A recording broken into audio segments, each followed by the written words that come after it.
एक गांव था, बहुत ही प्यारा और बहुत ही सुंदर।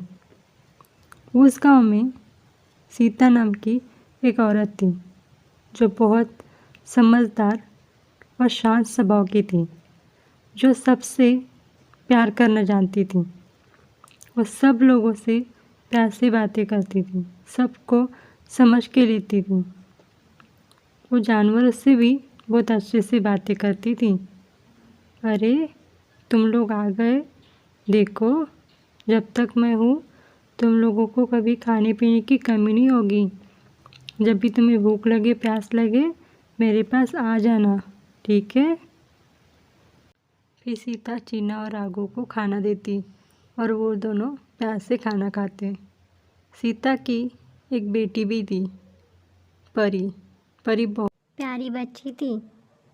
देखो बेटा, जो लोग जानवरों से प्यार करते हैं ना, भगवान हमेशा उनका साथ देता है। जैसे हम लोगों को खाने की, पीने की और प्यार की ज़रूरत होती है, वैसे ही इन लोगों को भी वैसी ज़रूरत होती है। इसलिए हमेशा जानवरों से प्यार से और अच्छे से रहना चाहिए। ठीक है माँ, आप जैसे बोलूँगी ना, मैं वैसे ही करूँगी। इनसे प्यार करूँगी और मेरे सारे दोस्तों को भी जाके बताऊँगी कि जानवरों से प्यार करना चाहिए। फिर उसके बाद चीना और राघव वहाँ से चले जाते। अरे, देखा तुमने, वो सीता दीदी हमारी कितनी मदद करती है, हमें खाना खिलाती है। हमें भी उनके लिए कुछ करना चाहिए। हाँ, सही कह रही हो तुम, हमें उनके लिए कुछ करना चाहिए।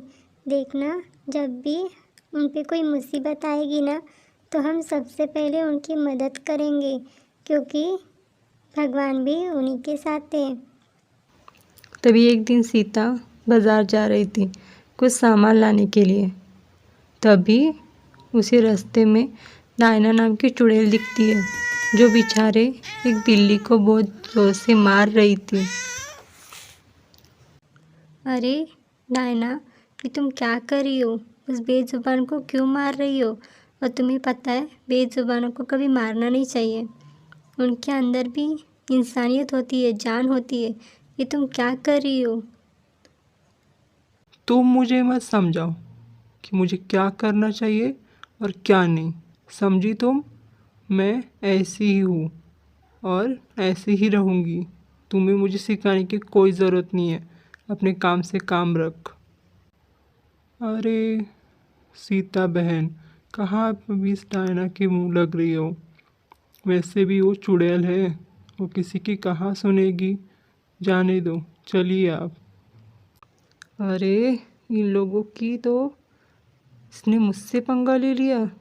अब मैं इसको नहीं छोड़ने वाली, बिल्कुल भी नहीं छोड़ने वाली। फिर डायना वहाँ से चली जाती है। वो सोचती है कि अब मैं इसको अच्छा सबक सिखाऊंगी। तुमने इस डायना से पंगा लेके बहुत गलत काम किया है। अब देखना, मैं तुम्हारी ऐसी हालत करूँगी ना कि तुम रो पड़ोगी।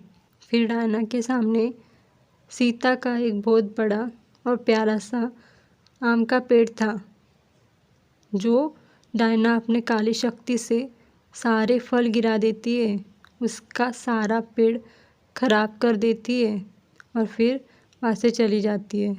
जब सीता वहाँ पे देखती है तो अपने फलों की हालत देख के वो बहुत ज़ोर ज़ोर से रोने लगती है। गाँव वालों को भी ये सब देख के बहुत बुरा लगता है। बेचारी सीता सबके साथ अच्छे से रहती है, लेकिन भगवान उसी के साथ बुरा करता है। अरे, मेरी माँ तो कहती थी कि जो सबसे प्यार करता है उसके साथ भगवान हमेशा अच्छा करता है, तो फिर ऐसे क्यों? अरे राघु, तुम्हें पता है, वो जो सीता दीदी है ना, उनका सारा पेड़ उस डायना ने खराब कर दिया। अरे, अभी हमें तो उनकी मदद करनी होगी। चलो, अभी मुझे पता है कि हमारी मदद कौन कर सकता है। अरे, तुम घबराओ मत, तुम चलो, चलो मेरे साथ। तुम्हें पता है, डायना ने सीता दीदी का खेत खराब कर दिया है और तुम्हें उसे मारकर हमारी मदद करनी पड़ेगी। चलो जल्दी जल्दी चलो। तभी शेरा दहाड़ते हुए वहाँ से चला जाता है। बहुत गुस्से में लग रहा था, पता नहीं उसके मन में क्या चल रहा था। तभी वहाँ से शेरा जंगल से बाहर आ जाता है और बहुत जोर से चल के जाता है।